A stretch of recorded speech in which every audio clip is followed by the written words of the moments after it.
सकाळी सकाळी पप्पाला म्हणलो मला आज नाशिकला जायचंय बरं का. पप्पा म्हण वार नाशिकच्या लाडक्या लईच पडकलाय नाशिकला जायला, चाल आधी बांबूस ट्रॉली भरून आणू म्हणे.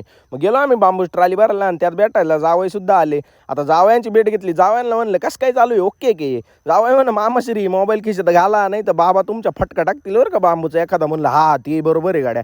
घेतला मोबाईल खिशात घालून आणि बांबूची ट्रॉली विली भरली ओके मध्ये आणि निघालो. म्हणलो जर आता या गाळात ट्रॉली गुतली, पप्पा पाऊस राहिले पुढून असा निवार गोडा लावतील मला. अय बोय अरे निघ ना, इज्जतीचं काला भाजीपाला करू राहिला. नाही नाही निघाल ऐकलं बरं का. ट्रॅक्टर एवढ्या याना देव ट्रॅक्टर आता बाहेर तर काढलाय, पण बाहेर काढल्याच्या नंतर ट्रॅक्टरनं असा खेळ केला का त्याच्यातून बांबूचे पेंडके खाली पडले. आता हे पेंडके मला ट्रॅक्टरच्या खाली उतरूनच वर टाकायला लागतील. मग आता टप्प्यामध्ये उडी हाणतो आणि बांबूचे पेंडके टाकून घेतो. आता मी इकून तिकून घरी आलो होतो सालाच्या गाड्यासारखं चायला सगळे खुर्च्यावर बसले मस्त ताणून आणि मला दिले बांबू खाली करायला लावून. त्यात मी स्टुडिओ आलो तर रतनबाईचा वेगळाच कांड चालू होता. त्याला म्हणलं ए बोय अरे तुन नाही जागरण गोंधळातलं गिटार येते तुटन तार तर खाशी